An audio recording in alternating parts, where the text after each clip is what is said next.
Hello, dear viewers. Thank you so much for joining me. Well, this is another of my series on mysteries of the spiritual realm from a medium's perspective.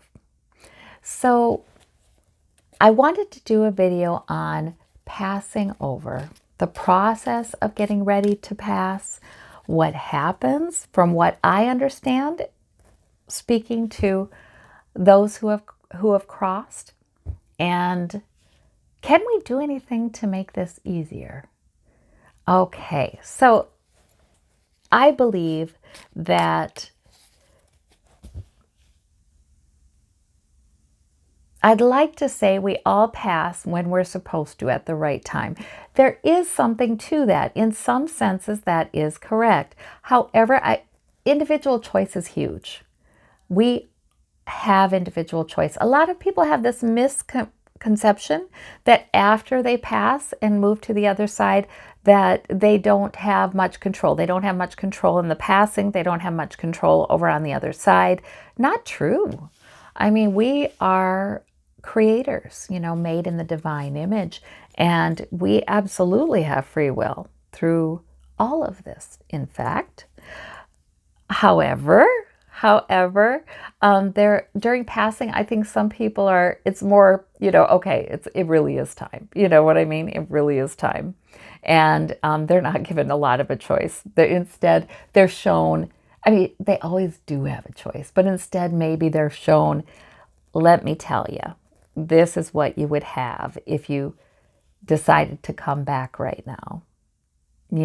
If they're hesitating to cross over. I have had done medium readings where the angels will come forward, or loved ones as guides will come forward and say, let's look at what your life would be if you went back in that body. And then the person is saying, okay, okay, no, we don't want this. Okay.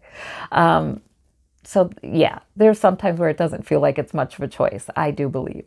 However, many times I think spirits are given a choice.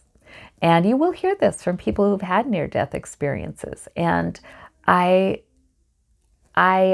hear this from in the medium readings, that sometimes they are given a choice. Like, you can come back. However, they're always given a very nice and realistic perspective of what it would be, I think. And maybe not with a lot of words, but there's this knowing that can kick in. I think when you move to the other side, you just understand. So I believe that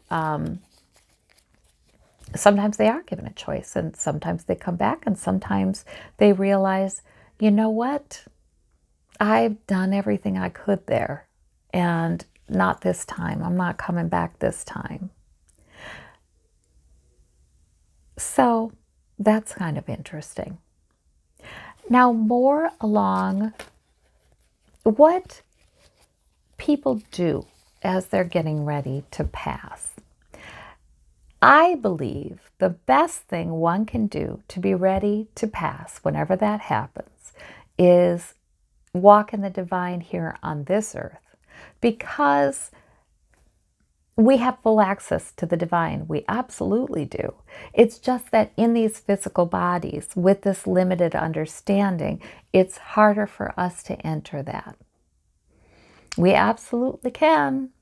That's why people meditate, and that's why people make a practice of it, and that's why people are spiritual seekers, because they know. They know just because they're in this physical form on this physical earth doesn't mean that we can't sort of walk in the divine as well. We're all in some process of seeking that, though, right? I mean, I do think the Dalai Lama walks in the divine reality a lot more than most, because he is so joyful. And he knows how not to be trapped in thinking, how to trust that there is a loving divine source that takes good care of him and will, so he experiences that joy. There are some who are very accomplished in meditation, and they walk in that more. I think Eckhart Tolle, if you ever see his videos or read his books, and I'll put a link in the description box below. He walks in the divine a lot, I can see. So there's a peace in him. There's a joyfulness. There's a, he has learned to walk in the divine a lot. I think that's the best thing we can do.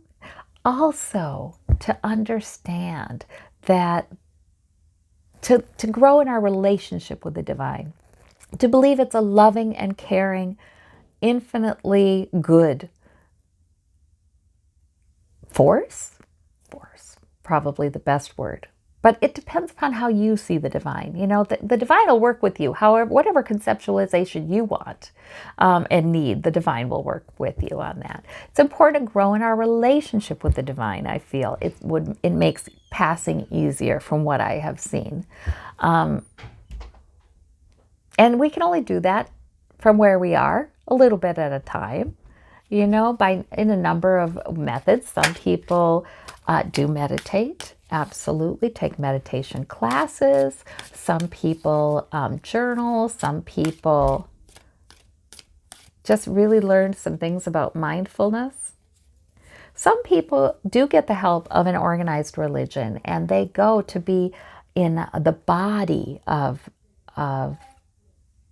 in a corporate body that's worshiping, that's trying to connect to the divine, because there is great force in that.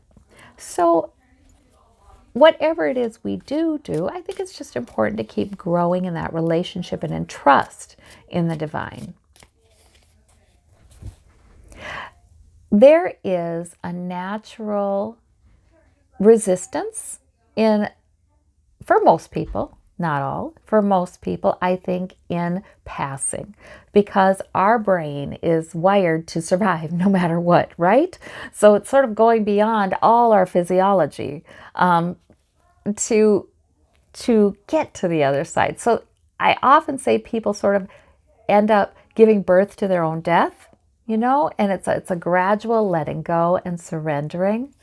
Letting go of this, letting go of that, letting go of all of our attachments in this present world, to things, to people, to our bodies, to the sensates, experiences. We're letting go of all that. So it can be a gradual thing. However, there are people, right, who just pass in their sleep. And I believe we can ask for that. I believe we can. I believe in an instant. It doesn't have to be this long process. I believe that especially if we are more trusting of the divine and used to surrendering all our cares into the hands of the divine, the more we're in practice of that, I think the easier it is to do that.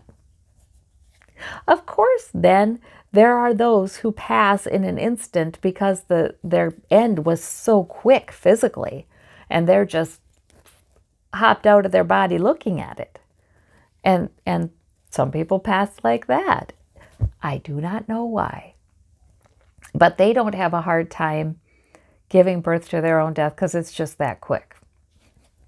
So death is not a topic that concerns me too much. I am not too worried about death.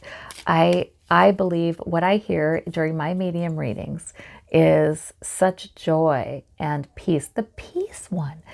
When I do the medium readings and I pull cards for them, a lot of times I will pick a card that it's a coin card. It's about security, right?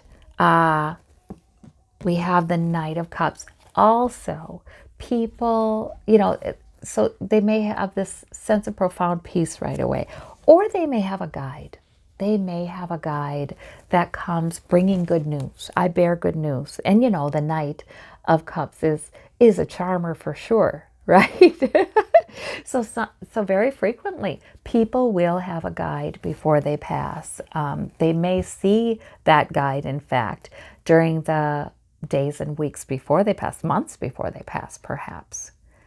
A lot of times people will talk about having a dream about an old friend or a family member who's passed. Very common. And that means that person has visited them, wanting to help them get used to the idea, wanting to help them know, well, they have a friend on the other side. Very frequently in medium readings, there's a guide that comes and helps them through the passing process. And lots of times it begins already if people are sick or unconscious or sort of barely conscious or have lapses in orientation. Those are opportunities. See, those aren't bad. Those are opportunities for the divine to come in and offer some help and guidance and reassurance to help the person let go of their physical life more easily. When our defenses are down, that is when a lot of times the spirit realm can help us more. That's why sometimes people have amazing dreams, or right away upon waking, they might get a terrific intuitive insight. Because when our defenses are down, that's when, they can get to us a little bit better. Our minds are not filled with our own thoughts and our own plans and our own, oh goodness, our own executive, we're going to get this done. Or, it's not filled with that. It's a little more open. So I think a lot of people, part of their birthing of their death is having times when their defenses are down and the guides can come in and help them. Yes. That's why I do recommend meditating. I do recommend the kind of meditation where you focus on breath, or you focus on saying a word over and over, or you focus on some sort of physical sensation that completely empties the head. The goal of that is not to think, and surrender everything and turn in not to think. I do recommend that kind of meditation if it's agreeable to you. Because I will admit, there are some times when that is not working for people in their lives. Don't give up, though. But, there are sometimes for people that's not the very best for them to do at that time in their life. But you'll have to intuit that for yourself. But I do recommend, if you're tolerating it well, I do recommend that, because I do think that kind of things makes it easier to receive from the divine, which will make your life better, so much better. It makes it easier to step outside of the thinker and live in the experiencer and experience the joy of the eternal present. So that I do recommend that. And I have known people who were really good at that kind of thing, really spiritually developed and evolved, who passed very easily because of that.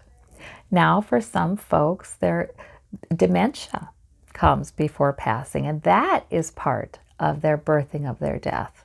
That is a way in which their mind is sort of decreasing defensiveness to spiritual help to help them pass.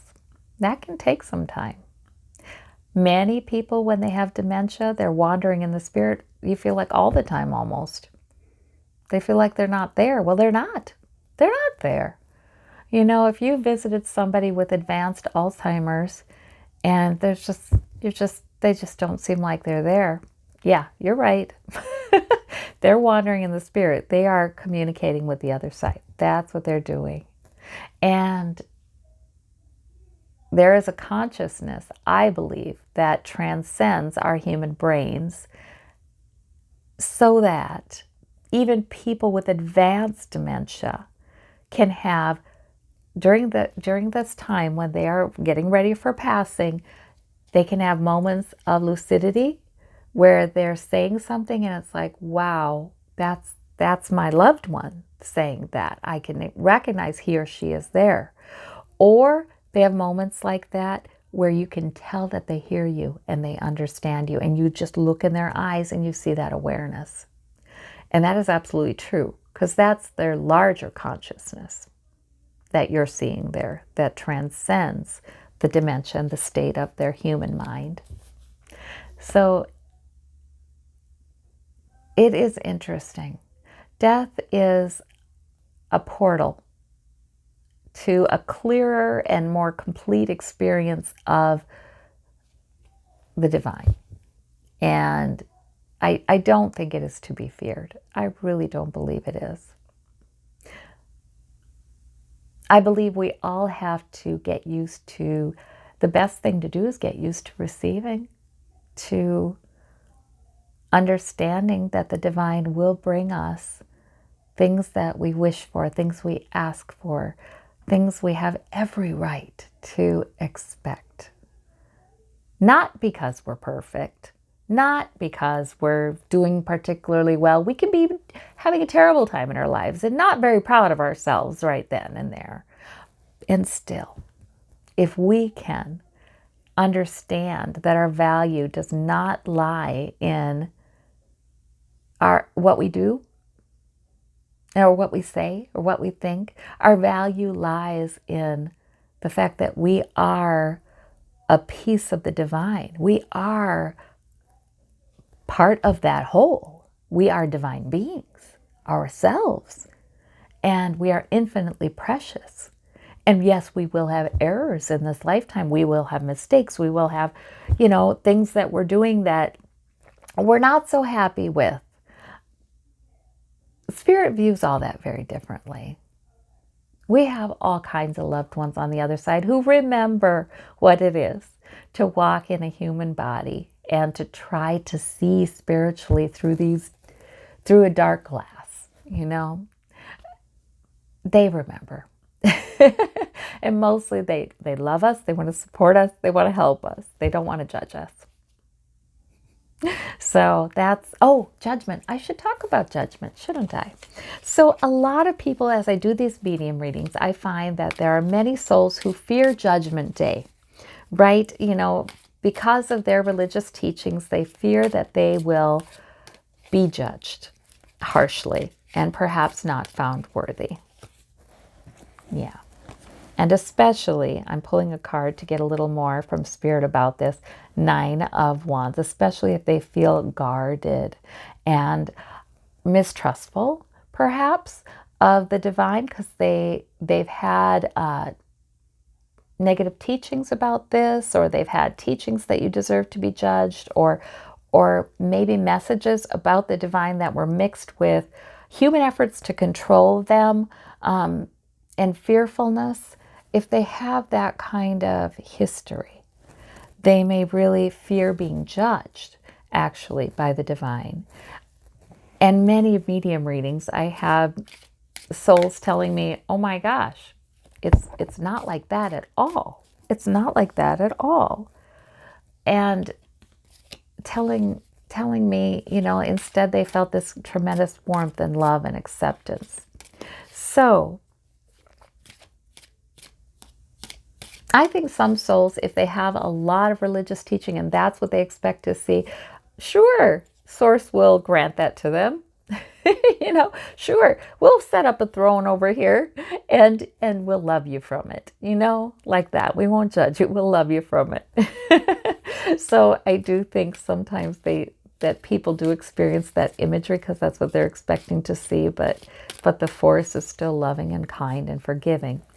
I do believe that all of the verses in all the many religions about Judgment Day, about being judged and things like that, I think they're talking about our judgment we have for ourselves. Because I do believe there is a life review of some type. I don't know that it's like we plunk ourselves down and we see it from beginning to end. I think it's more spontaneous and it's perhaps in phases for some, and it's not that simple, but there is a life review. And I believe that we will be able to see much more clearly things that we have done wrong, and the things that have pained others will bother us. We will not like that.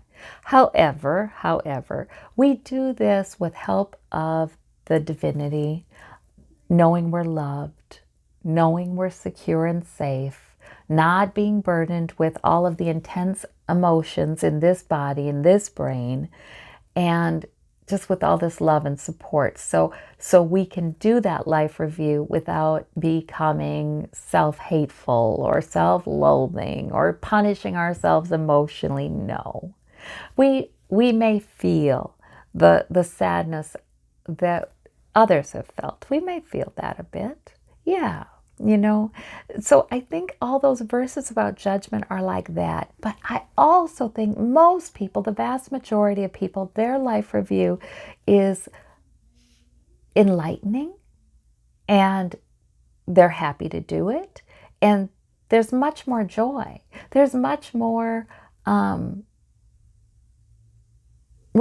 joy in it, realizing all that they did in their lives to bring joy to others, to help others, because maybe they really never gave themselves much credit for that. Maybe they always diminish that in their own mind, but in their life review, they experience the fullness of it, and wow, So I don't think the life review is anything to be dreaded. And as I've said before, I believe we retain our free will. Why would it go away? Oh no. We can decide how much of our life review we want to do, how quickly we want to do it, when we want to do it, if we want to do it. Absolutely, we can decide those things. I think we will, by and large, decide to do it and actually want to do it and actually want to learn, because then we all of a sudden have the clarity on the other side that this trip into this learning field called Earth was for a reason. We did want to learn some things. We want to make the most of that. So I think we will want to do our life review, and like I said, I think it will be mostly quite a positive experience. And anything that doesn't feel as positive is then resolved and seen from a more enlightened, self-forgiving, self-accepting, self-loving perspective. It's all about self-love, and love of everyone else over there on the other side. Like I said in my video about Are There Ghosts, I think there are very occasionally souls that don't really walk into the light that much. It's not like they can't. It's just that they're not very comfortable there. And they really may be putting off their life review. Or, yeah, they may. So they may be getting an insight here and there, though they're never alone either. There's always angels helping them, trying to instruct them. I always see these instructor angels for a lot of people. Maybe all of us will have some instruction from angels, but some more than others, but we're given all the help that we need over there. So that's what I guess I have to say about passing, and what can we do to make it easier? What can we do to prepare if there is anything to do? And is there anything else, Spirit, you want to tell us about that? We have the Page of Wands. Spirit's saying it is such a big thing. Thinking about preparing. What do you do to prepare your soul to be ready to pass whenever that happens? What do you do? Such a big subject. Don't worry about it. Spirit is very clearly saying, just do the next thing. Don't wait. Don't wait till you're of an advanced age and you feel like you may be passing in the coming years. Don't wait till then. Do the next thing that brings in joy and peace and love. That's how we know a lot of times that we truly are connecting with Source. We're receiving, we're walking a bit in the divine, and do the next thing that helps you to do that. That's what I'm getting. All right. Well, I thank you all so very much. You take care. Thank you for watching. Thank you for liking. If you like a video, please like it. And we'll talk to you again. Thank you. Bye-bye.